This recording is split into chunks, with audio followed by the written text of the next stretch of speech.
What's going on, Internet? nerdlocker.com here with this week's comic book reviews. I'm starting off with Guardians of the Galaxy. This book is so good. I can't even begin to tell you how much I love it. We're still finding out what happened to Richard Rider, and this book is getting crazy because there's all this stuff going on in the Cancerverse, and it's just outstanding. And the thing that's kind of pissing me off is, like I said, I thought it'd be like a one-issue thing where we find out, but I think there's like 2 more issues to this, which is cool because it's a lot of story, but I just hate waiting, especially the ending of this, because something crazy happens, and it's like, oh my God, what does that mean for this character? Either way, we know Drax, Thanos, and Star-Lord make it out of the Cancerverse. So where is Richard Rider? Where is Nova? I can't put this book down. Even before this storyline, and I know they're doing stuff after this, Guardians is just a solid book, which is awesome because you guys should be reading it. I'm giving this 4 out of 5 Nerd Skulls. All right, guys, Cubby here with my reviews for this week. I got to do Futures End number 21. Now, after last week's crazy revelation of people that are still actually alive, and obviously the cover is going to give it away for you. It's pretty cool. It's pretty crazy. It's pretty interesting to see where this is going. There's a little more backstory, but honestly, I feel like it's a little slow, and it's just like almost cliched. Almost just like the conversations between these people were just like, oh, well, this is how this is happening. It didn't seem as fluid and as strong storytelling as I've read in previous DC Comics issues before. The story is still pretty cool, and you get an idea of what happened in this crazy war, and you're getting more of the backstory, which is the whole point of it, but it just didn't feel as awesome to me. And I read 2 books this week to give you a little insight. I read New Avengers 24 as well, and this is kind of like they're doing kind of the same things at Marvel and DC right now, and not to give too much away into that review because I'm going to do that later, but I feel that was the stronger one. It's like 2 books doing similar things, and this other book is doing it like for the first time, and it's way better than the 21st issue of a DC book, and this is like their 4th weekly event. They should be good on this. They should be able to do all this stuff and handle it really well, but it just wasn't as strong. Maybe it's the characters, maybe it's the way it's presented, maybe it's the pacing of it, I don't know for sure, but it just wasn't as strong a title for me this week as it normally is. Other than that, it's pretty awesome.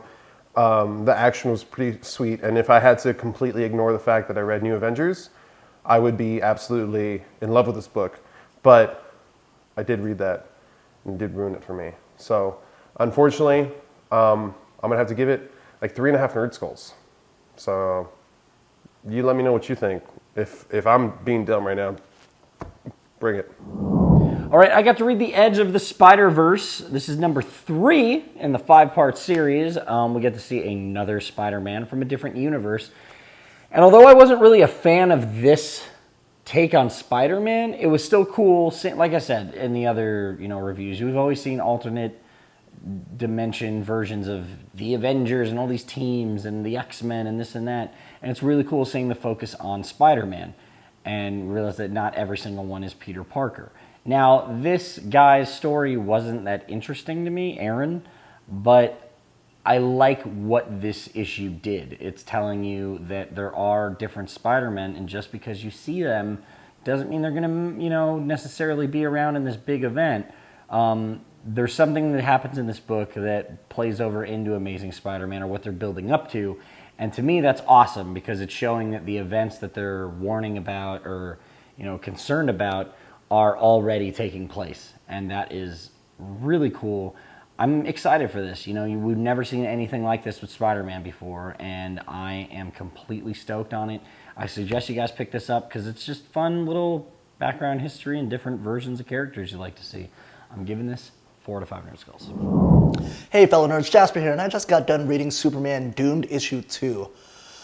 This was a fun book due to the fact that the previous issue, Superman was infected with the Doomsday virus. For all of those who haven't read it, Brainiac unleashes Doomsday to fight and wipe out Superman, but he ends up eradicating Doomsday, but also gets infected.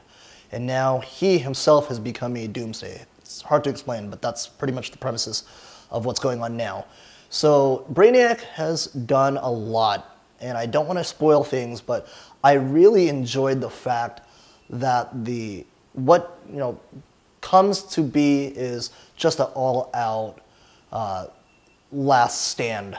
And what Superman does is just, him being Clark Kent, as always, being the Boy Scout, and still trying to find a way and means to save everyone without killing.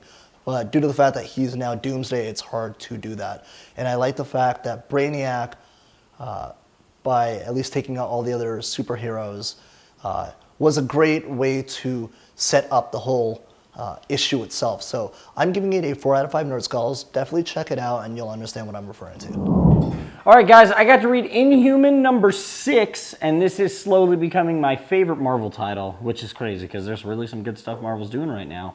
But I love the way this book is just setting up the Inhumans as the mutants. Whereas, for the longest time, we've had the Inhumans as one race flying under one banner, following one leader, and now that we have New Attilan and the mist is going all over the world, we have different people with different alliances, and just it's outstanding. It's so good. Inferno is awesome. He's really building himself up to be a badass, and I love that it's kind of like, mutants with new powers, and they're learning, and they're finding out what their limitations are and how far they can go, and it's just, this is a really solid book, and I suggest you guys checking it out because I think in the next couple of years, the Inhumans are going to be something that are really big in Marvel, and you're going to be like, oh man, I wish I would have read sooner. So get on it now. I'm giving this issue 5 out of 5 Nerd Skulls. All right, guys, so I got to read New Avengers number 24, and holy crap. If you read last week's issue, or last month's issue, I should say, or last issue, whatever, because I don't think it was a month, but either way, last issue, the ending of it is absolutely insane. It's one of those jaw-dropping moments that changes history for the Marvel Universe as we know it. And I'm not even blowing smoke up your toot right now. Like, for reals, it was like a huge thing because everything they had built up for in the last couple of events, everything that they were building towards, all of a sudden we jump 8 months and we see what had been going on within those 8 months. And holy shit is the only way I can describe that. You see some things go down in this book that are actually genuinely disturbing and genuinely like, whoa. Like Multiversity number 1, there's a crazy thing where it's like a Marvel kind of universe. If you haven't read it, it's kind of spoilery, not too bad. It's just in the very beginning, it's kind of like a Marvel universe in the DC universe, one of the multiverse universes. And you see like this Reed Richards type character completely stretched out over New York. I thought that was pretty disturbing. There's a team that gets completely demolished in this, and seeing it happen is still like messing with my head right now. It's nuts. It's so good. It's so crazy. Like not even that. There's like later on, there's another Earth that gets destroyed, and this like plan that's set in motion by Namor. You see where he's at with it. You see what the lengths that he's going to.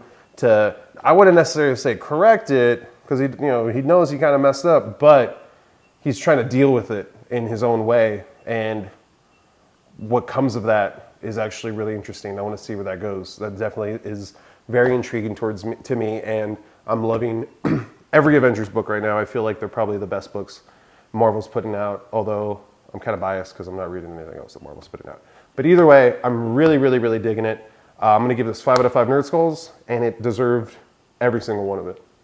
So read it. All right, guys, I got to read Futures and Booster Gold one-shot. Now, this character, been wondering, where is he lately? Because, he started out real big when the New 52 started, then he disappeared. We see him in All-Star Western, which is kind of like odd, but I can't really go into this book without giving a lot away, but my favorite thing about Booster Gold before the New 52 was how he was kind of the greatest hero ever, but he couldn't tell anyone because he's jumping through the time stream and, righting wrongs and setting history the way it should be. And you still see him sort of doing that, but on a much grander scale. I I can't really say too much without giving it away, and I really want you guys to read this because of all the Future End books. I feel like this one is the only one that might have some validity to it as time goes on with the whole Future's End and the 52 timeline and all that. This is just great. I want to see more Booster Gold, so I'm hoping DC has big plans for him, like Somewhere in the Shadows, that will be announced soon or we'll see soon. Either way, pick this up. This is a 5 out of 5 Nerd Skull book for me.